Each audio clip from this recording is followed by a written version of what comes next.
अवधूत चिंतन श्री गुरुदेव दत्त श्री स्वामी समर्थ. मी शीतल तुमच्या सगळ्यांचं चॅनलमध्ये स्वागत करते. नॅचरल सुरुवात करते. मंडळींनो, आपणास माहिती आहे की आता लवकरच येत्या 17 मे पासून ते 15 जून पर्यंत आपला अधिक महिन्याला सुरुवात होणार आहे. ज्याला मल मासारंभ, पुरुषोत्तम मास किंवा धोंड्याचा महिना म्हटलं जातं. आणि हा जो महिना तो अतिशय पवित्र महिना आहे. कारण की या महिन्यामध्ये आपणास माहिती आहे की जेवढं जास्तीत जास्त आपण अध्यात्माला जास्त महत्व देऊ, नामस्मरण, सेवा, पारायण, स्तोत्र, मंत्र पठण करणे असेल, दान धर्म करणे असेल, हवन करणे असेल, सोबतच म्हणतात ना किंवा आपल्या जावयाचं लेकीचं कोड कौतुक करणे असेल किंवा लेकीने आपल्या आईची ओटी भरणे असेल, या सर्व गोष्टींचं खूप जास्त महत्व या अधिक महिन्यामध्ये असतं. आता आजच्या व्हिडिओमध्ये सुद्धा आपण काही महत्त्वाच्या गोष्टी जाणून घेणार आहोत. ते म्हणजेच काय, तर अधिक महिन्यामध्ये आपल्यास माहिती असेल की प्रत्येक महिला जी आहे, जी सवाष्ण महिला आहे, ती नक्कीच आपली जोडवी ही बदलत असते किंवा नवीन जोडवी ती करत असते. आता ती नवीन जोडवी आपण अधिक महिन्यामध्ये का करायची असतात किंवा आईने आपल्या मुलीसाठी किंवा आईने आपल्या मुलीसाठी जोडवी का करायला पाहिजे, याबद्दल पण माहिती जाणून घेणार आहोत. सोबतच आपल्याला आपल्या आईची, आपण आता कालच्या व्हिडिओत मी तुम्हाला सांगितलं की मला अधिक महिन्यामध्ये आपण आपल्या आईची ओटी भरायला पाहिजे, प्रत्येक मुलीने भरली पाहिजे, ते आपलं कर्तव्यच आहे. अधिक महिन्यामध्ये तर नक्कीच भरावी. वर्षभर आपण भरत नाही, पण अधिक महिन्यामध्ये प्रत्येक मुलीने आपल्या आईची ओटी नक्कीच भरावी, कृतज्ञ म्हणून. आता ती ओटी भरताना आपण आपल्या त्या ओटीमध्ये किंवा आपण आपल्या आईची ओटी जर भरू शकत नसाल तर एक वस्तू आहे जी नक्कीच आपण आपल्या आईला नक्कीच द्यावी आणि सासूबाईला सुद्धा तुम्ही ती देऊ शकता. याबद्दल पण माहिती सांगणार आहे. आणि हो, ज्यावेळेस मी आता या अधिक महिन्यामध्ये, येणाऱ्या अधिक महिन्यामध्ये ज्यावेळेस तुम्ही तुमची जोडवी बदलताल किंवा नवीन जोडवी घेताल, त्यावेळेस आपल्याला एक चूक चुकूनही करायची नाही आहे. तर त्याबद्दल आपल्याला संपूर्ण माहिती याची व्हिडिओ देणार आहे. नक्कीच व्हिडिओ पूर्ण बघा, स्किप न करता बघा, जेणेकरून तुम्हाला संपूर्ण माहिती व्यवस्थित कळेल. आणि हो, चॅनलवरती नवीन असाल तर नक्कीच आपल्या व्हिडिओला लाईक, शेअर, सबस्क्राईब देखील करायला विसरू नका, जेणेकरून आपल्या नवनवीन सणावारांचे, व्रतवैकल्यांचे, पारण असेल, सेवा असेल, सर्व उपाय तोडगे सगळ्यांचे व्हिडिओ आपल्याला लवकरात लवकर पोहोचतील. तर आता मंडळींनो, सांगायचं तात्पर्य असं आहे की आता कालच्या व्हिडिओला खूप लोकांनी त्याला जास्त प्रतिसाद दिला, खूप लोकांनी त्यावर कमेंट्स आले, लाईक्स देखील आले, खूप लोकांना कालची माहिती देखील आवडली, व्हिडिओ देखील आवडलेला आहे. पण आजचा व्हिडिओ देखील त्याच्या संबंधित असणार आहे. तो म्हणजेच काय, तर अधिक महिन्यामध्ये आपण प्रत्येक सवाष्ण महिलांनी जोडवी का करायची असतात, जी सवाष्ण महिला आहे तिचं सांगते आहे. जोडवी, नवीन जोडवी का करायची असतात किंवा जुनी जोडवी असेल त्यात भर का घालायची असते किंवा आईने आपल्या मुलीसाठी जोडवी का खरेदी करायची असतात, याबद्दल आपण सुरुवातीला माहिती जाणून घेऊया. तर सगळ्यात महत्वाचं म्हणजे ज्यावेळेस एका मुलीचं लग्न होतं, त्या लग्न झाल्यानंतर आपणास माहिती की प्रत्येक जी सवाष्ण महिला आहे तिच्यासाठी एक साज शृंगारामधला एक दागिना जो आहे तो खूप महत्वाचा असतो. तो म्हणजेच काय, मंगळसूत्र. हो, प्रत्येक लग्न झालेल्या स्त्रीसाठी मंगळसूत्र हे खूप जास्त महत्वाचा दागिना असतो. त्याचप्रमाणे मंगळसूत्रानंतर जर कुठला महत्वाचा दागिना असेल एका सवाष्ण स्त्रीच्या आयुष्यामध्ये, तर तो म्हणजेच जोडवी. हो, जोडवी ही खूप आपल्या आध्यात्मिक दृष्ट्या, सायंटिफिक दृष्ट्या जर बघायला गेलं तर खूप जास्त महत्वपूर्ण आहे प्रत्येक सवाष्ण महिलांसाठी.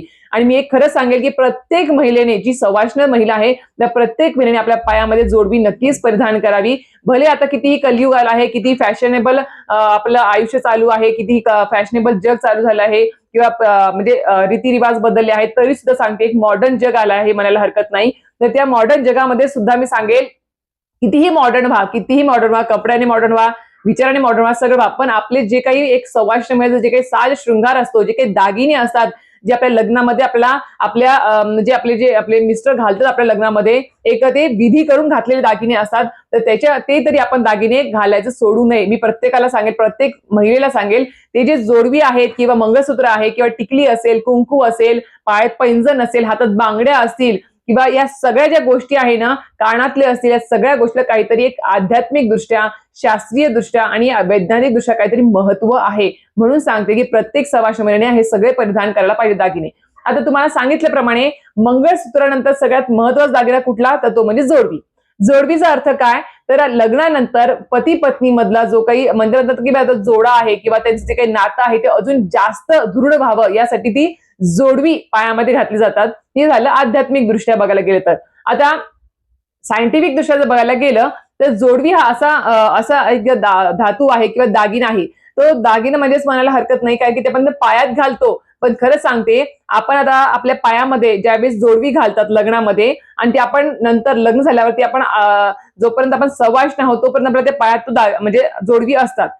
तर जोडवी घालण्यामागचं आपलं एक शास्त्रीय कारण बघायला गेलं तर ज्या पायामध्ये आपण पायामध्ये जोडवी घालतो, अंगठ्याच्या बाजूला जे काही बोट असतं त्या बोटामध्ये आपण जोडवी परिधान करतो. लग्नामध्ये विधीपूर्वक आपल्या पायामध्ये ती जोडवी घालतात, आपले मिस्टर घालत असतात. आता ती जी जोडवी आपण ज्यावेळेस पायात घालतो, ज्या बोटामध्ये घालतो त्या बोटाला एक नस असते, त्या बोटाच्या नसेवरती त्या जोडवीचा प्रेशर पडतो. म्हणजे आपण जोडवी पायात घालतो, आपण चालतो, कामं करतो, कुठे कुठे फिरतो, ते करत असताना आपल्या त्या जोडवीचा प्रेशर जो आहे किंवा दाब आहे त्या नसावर, त्या बोटाच्या नसावर पडतो आणि त्या बोटाची जी काही नस आहे त्याचा संबंध आपल्या गर्भाशयाशी असतो आणि गर्भाशयाचं एक संरक्षण कवच हे आपलं ते जोडवं करत असतं किंवा त्या पायात त्या बोटाची नस करत असते. सोबत पाळी संबंधित सुद्धा तुमचे काही म्हणजे प्रश्न असेल ते सुद्धा दूर होत असतात आपले. त्याच्यामुळे सांगते की हे सायंटिफिक दृष्ट्या सुद्धा खूप जास्त आपल्यासाठी, महिलांसाठी खूप जास्त महत्वाचं आहे. आणि बघायला गेलं, ज्यावेळेस आपण पायात जोडवी घालतो त्या चांदीची जोडवी आपण सहसा घालत असतो बघा, पण आता एक फॅशन निघाली आहे किंवा विकत्रीचे सुद्धा, साध्या साध्या धातूचे सुद्धा जोडवी घातले जातात. पण बघायला गेलं चांदीचा धातू जो आहे तो ऊर्जा खेचून घेणारा, आपल्याला ऊर्जा देणारा एक प्रकारे तो एक धातू आहे चांदीचा धातू. त्याच्यामुळे आपल्याला चांदी जोडवी आपण ज्यावेळेस पायामध्ये घालतो त्यावेळेस पृथ्वीशी जी काही ऊर्जा असते ती आपल्यापर्यंत पोहोचण्याचं काम ही जोडवी करत असतात. एक प्रकारे बघायला गेलं तर एक महिलांना संतुलन पूर्णपणे प्रदान करण्याचं काम ही जोडवी करत असतात आणि त्यातल्या चांदीची जोडवीच करत असतात. साधी विकत्रीची जोडवी ती करत नाही का? जे काम चांदीची जोडवी करतात ना ती इतर कुठली विकत्रीची जोडवी करत नाही. म्हणून आपल्याला चांदीची जो काही धातू आहे तो खूप जास्त प्रभावी असतो, ऊर्जा प्रदान करणारा आणि चांगली ऊर्जा खेचून घेणारा हा एक धातू असतो. त्याच्यामुळे आपल्याला ती प्रत्येक सवाष्ण महिन्याने पायामध्ये जोडवी प्रदान करणं गरजेचं आहे. आता तुम्हाला शास्त्रीय दृष्ट्या आणि वैज्ञानिक दृष्ट्या कारण कळालं असेल. आता या मेन मुद्द्यावरती, आता अधिक महिन्यामध्ये आपण प्रत्येक सवाष्ण महिन्याने जोडवी नवीन का करायची असतात किंवा जुनी जोडवी असतात बघा त्यामध्ये भर घालतात का? कारण की आपणास माहितीये की बा आपण ज्यावेळेस लग्नामध्ये जोडवी घालतो, आता लग्नामध्ये जोडवी घातल्यानंतर आपणास माहितीये की आपण आपल्या दिनचर्येच्या ह्याच्यामध्ये खूप सारे कामं करत असतो आणि दिवसभराची कामं करत असताना किंवा कितीतरी महिने, वर्षभर आपण ती जोडवी बदलत नाही. एकदा नवीन जोडवी घातली ते आपण कितीतरी वर्ष ती बदलत नाही. काही काही जण वर्षांनी बदलतात तर काही जण अधिक महिन्यामध्येच बदलतात.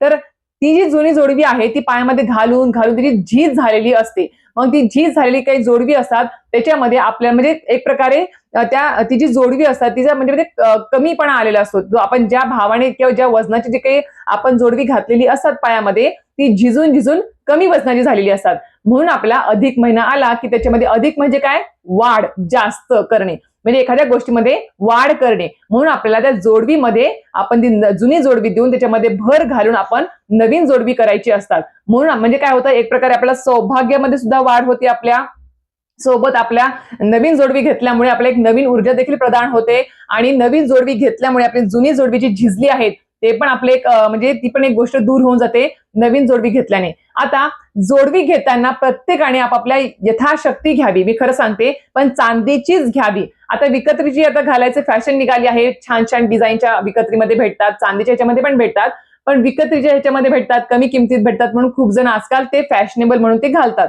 पण खरंच सांगते, जी ऊर्जा, जी शक्ती त्या चांदीच्या जोडव्याने मिळते ती साध्या धातूने मिळत नाही. मी हे पण तुम्हाला परत सांगते. तर आता अजून एक गोष्ट म्हणजेच काय, आता प्रत्येकीने आता अधिक महिन्यामध्ये जोडवी करायची असतात. आईने मुलीसाठी केली तर अतिशय उत्तम, कारण की प्रत्येक आईने आपल्या मुलीला जर धोंड्याच्या महिन्यात जोडवी करतच असते तर ते म्हणजेच काय, तर मुलीच्या सौभाग्यामध्ये वाढ व्हावी, अधिकपणा यावा यासाठी ती जोडवी आपली आई आपल्या त्या जुन्या जोडव्यामध्ये भर घालून करत असते. किंवा तुम्ही स्वतः सुद्धा आपण आपल्या नवीन जोडवी घेऊ शकतात किंवा त्याच्यामध्ये भर घालू शकता. आता प्रत्येकीने आपापल्या यथाशक्ती किंवा कुवतप्रमाणे आपण जोडवी घ्यावी. आता असं नाही की बा जड अशी भारदस्त अशी जोडवी घ्यायला पाहिजे असं काही नियम नाही आहे. आता बघायला गेलं तर चांदीचा भाव खूप गगनाला भिडलेला आहे. त्याच्याप्रमाणे बघायला तर तुम्ही कमी वजनाची जोडवी घेऊ शकता किंवा तुमची जर आर्थिक परिस्थिती चांगली असेल तुम्ही जास्त वजनाची जोडवी सुद्धा घेऊ शकतात, काही हरकत नाही. पण नक्कीच चांदीची जोडवी घ्यावी आणि आपल्या जोडव्यांमध्ये भर नक्कीच अधिक महिन्यामध्ये घालावी, हे एक तुम्हाला सांगते. आता जोडवी घेताना खूप जण काहीतरी चुका करतात म्हणजे करतात. त्यातल्या त्यात मी एक सांगेल की बा जोडवी घेत असताना मी खरं सांगेल की बा तुम्हाला सुरुवातीला सांगितलं की चांदीच्या धातूचीच जोडवी घ्यायची आहे, साध्या धातूची जोडवी घेऊ नका. आता दुसरी गोष्ट, भलेही तुमची आर्थिक परिस्थिती खूप चांगली आहे, खूप पैसा अडका आहे, सगळं काही आहे, तुमच्याकडे सोनं नाणं घेण्याची खूप चांगली अशी ऐपत आहे, तुम्ही सढळ प्रत्येक महिन्याला सोनं खरेदी करताय, चांदी खरेदी करताय, पण तरी सुद्धा मी सांगेल जोडवी घेताना ती सोन्याची जोडवी घेऊ नका. सोन्याचं पैंजण सुद्धा आपल्याला घ्यायचं नसतं. कारण की असं म्हटलं जातं की बा शास्त्रीय दृष्टिकोनातून की बा आता जे काही आपण दागिने परिधान करतो ते त्याच्यामध्ये आता म्हणजे कमरेखालचा जो काही आपला भाग असतो म्हणजे पैंजण झालं किंवा जोडवी झाली तर ही आपण चांदीचीच परिधान करायची असतात. आणि वरती म्हणजे आपल्या हातातल्या बांगड्या असतील, कमरेच्या वरचा भाग म्हणजे हातातल्या बांगड्या असेल, कंबरपट्टा असेल, कानातले असेल, नाकातलं असेल, तर आपण हे सगळं काही जे आहे ते आपण सोन्याचं परिधान करत असतो. आता बघायला गेलं तर सोनं हे एक लक्ष्मीचं स्वरूप आहे, लक्ष्मीचं प्रतीक आहे, ज्याची आपण वेळोवेळी बघायला गेलं तर लक्ष्मीपूजन असेल किंवा दिवाळीला असेल किंवा धनतेरस असेल, विशिष्ट अक्षय तृतीया असेल, त्यावेळेस आपण सोन्याची पूजा करत असतो. सोन्यामध्ये आपण एक लक्ष्मी स्वरूप मानत असतो. त्याच्यामुळे आपण ती लक्ष्मी जी आहे ते लक्ष्मी स्वरूप जे काही सोनं आहे ते आपण आपल्या पायात घालायचं नसतं. त्या लक्ष्मीला आपण आपल्या पायाजवळच स्थान द्यायचं नसतं. म्हणून आपण आपल्या पायामध्ये कितीही तुमच्याकडे पैसा अडका असू दे, कितीही तुम्ही श्रीमंत असाल, पण पायामध्ये पैंजण चांदीचीच असावी आणि जोडवी सुद्धा चांदीचीच असायला पाहिजे. वाटलं तुम्ही जास्त वजनाची जोडवी घ्या चालेल, पण सोन्याची जोडवी घालायची नाहीये पायामध्ये, हे नक्कीच तुम्ही लक्षात घ्या. म्हणून सांगते की बा चांदीची जोडवी आपण घ्यायची आहे आणि यथाशक्ती घ्या, तुम्ही तुमच्या कुवतीप्रमाणे घ्या, पण चांदीची जोडवी घ्यायची आहे. आता हे कळालं. त्याच्यानंतर आता येऊया तिसऱ्या प्रश्नावरती, ते म्हणजेच काय तर प्रत्येक मुलगी आता आपल्या आईची ओटी अधिक महिन्यामध्ये भरणार आहे. ती कशी भरायची, का भरायची याबद्दल कालच्या व्हिडिओमध्ये माहिती सविस्तर सांगितलेली आहे. पण आता आईची ओटी भरताना किंवा आईला भेट वस्तू आपण देतो ओटी भरताना, तर त्याच्यामध्ये आवर्जून एक वस्तू नक्की असावी. आता मला एक सांगा, आपलं मुलीचं लग्न झाल्यावरती वर्षभर आई प्रत्येक सणाचं कौतुक करते. आता सुद्धा म्हणजे लग्नानंतर कितीतरी वर्ष झाले तरी सुद्धा, म्हणजे नातवंड झाले तरी सुद्धा आपली आई आपल्यासाठी काही ना काहीतरी करत असते. नातवंडासाठी काहीतरी करत असते, जाव्यासाठी काहीतरी करत असते, आपल्या संसारासाठी काही ना काहीतरी देत असते. तर नक्की सांगेल की बा त्या आईचं उपकार फेडणं तर खरंच आपल्याला कितीतरी जन्म लागतील आई वडिलांचे उपकार फेडण्यासाठी. पण तरी सुद्धा सांगेल की बा जर तुमच्या आईचं माहेर सुटलेलं आहे किंवा आईची आई नाही आहे, तर नक्कीच मी सांगेल की बा तुम्ही तुमच्या आईला या अधिक महिन्यामध्ये जोडवी जर दिली, समजा तुमची आता आई सवाष्ण आहे, तर तुम्ही तुमच्या आईला भेट वस्तूमध्ये आवर्जून महत्वाची एक वस्तू म्हणजेच काय तर जोडवी देऊ शकता. तुम्ही आईला साडी घेतली किंवा एखादं काहीतरी दुसऱ्या गोष्टी घेतल्या, तर आई काय म्हणे, अगं माझ्याकडे भरपूर साड्या होत्या, कशाला साडी घेतली, कशाला पैसे खर्च केले, राहू द्यायचं. तर एक प्रकारे त्याच्या मागे काय असतं, तिचा एक उद्देश असतो की बाबा विनाकारण तू खर्च करू नकोस, तू तुझ्या संसारासाठी लागेल त्या वस्तू कर किंवा बचत कर, असा तिचा हेतू असतो. आणि ती कधीच काही मागत नाही, फक्त देतच असते आपल्याला. तर यासाठीच मी सांगेल की जर तुम्ही तुमच्या आईला ओटी भरताना किंवा ओटीमध्ये जर तुम्ही तिला चांदीची जोडवी जर दिली, भले तुम्ही तुमच्या यथाशक्ती कुवतीप्रमाणे द्या, पण जर तिला चांदीची जोडवी जर दिली तर खरंच ती त्याला नाही म्हणणार नाही. कारण की एक प्रकारे कसं असतं, आईची आई नाही आहे किंवा तिचं माहेर सुटलेलं आहे, खूप वर्ष झाले तर माहेर सुटलेलं आहे, कोणीच नाही आहे, तर नक्कीच अशा वेळेस जर आपण आपल्या आईला जर जोडवी जर दिली, कारण की आपल्यालाच माहिती आहे की बा प्रत्येक आई आपल्या मुलीसाठी जोडवी करत असते, आणि अशा वेळेस जर आपण आपल्या आईसाठी जर अशा प्रकारची एक कृतज्ञता म्हणून जोडवी जर चांदीची दिली आपण त्याच्यामध्ये, तर अतिशय उत्तम. आणि खरं सांगते, चांदीची जोडवी दिली म्हणजे खूप काही मोठी गोष्ट केली आईसाठी असं नाही आहे. त्याचे उपकार आपण कधी फेडू सुद्धा शकणार नाही आहेत. पण तरी सुद्धा एक सांगते, एक भेट वस्तू, एक कृतज्ञता, आभार व्यक्त करण्यासाठी का होईना, नक्कीच एक चांदी जोडवी आपण आपल्या आईसाठी नक्की द्यावी, आणि तिला सुद्धा ती त्याला नाही सुद्धा म्हणणार नाही. म्हणून सांगते की बा तुम्ही नक्कीच द्या. आणि अजूनही सांगेल किंवा आई विधवा असेल तर तुम्ही आईला जोडवी तर नाही देऊ शकणार, पण नक्कीच मी सांगेल तुम्ही इतर अजून दुसऱ्या काही वस्तू असतील ज्या तिला खूप गरजेच्या आहेत, तर नक्कीच तुम्ही तिला द्या, तरी सुद्धा चालेल, काही हरकत नाही. आता आई नाही आहे तर कोणाला द्यावं, तर आई स्वरूप जी काही आपली मावशी असते, काकू असते किंवा चुलती असेल किंवा कोणतरी असेल ज्यांनी तुम्हाला आईसारखं जीव लावलेला आहे, त्यांना जरी तुम्ही त्या दिल्या तरी सुद्धा चालेल. आणि हो, ही तुम्ही अधिक महिन्यामध्ये तुम्ही सासूला सुद्धा जोडवी देऊ शकतात बरं का, काही हरकत नाही. सासूला सुद्धा आपण ओटी भरायची नसते, पण जोडवी जर दिली तर अतिशय उत्तम, ते पण चालेल, काही हरकत नाही. तर अशा प्रकारे संपूर्ण प्रश्नांची उत्तरे आजच्या व्हिडिओत दिलेली आहे. तरी सुद्धा काही प्रश्न असतील तर नक्कीच कमेंट बॉक्समध्ये विचारा, 100% त्याचं उत्तर द्यायचा प्रयत्न करेल. अशा प्रकारे व्हिडिओ इथेच थांबवते. व्हिडिओ आवडला असेल तर नक्कीच व्हिडिओ लाईक, शेअर आणि सबस्क्राईब करायला विसरू नका. श्री स्वामी समर्थ.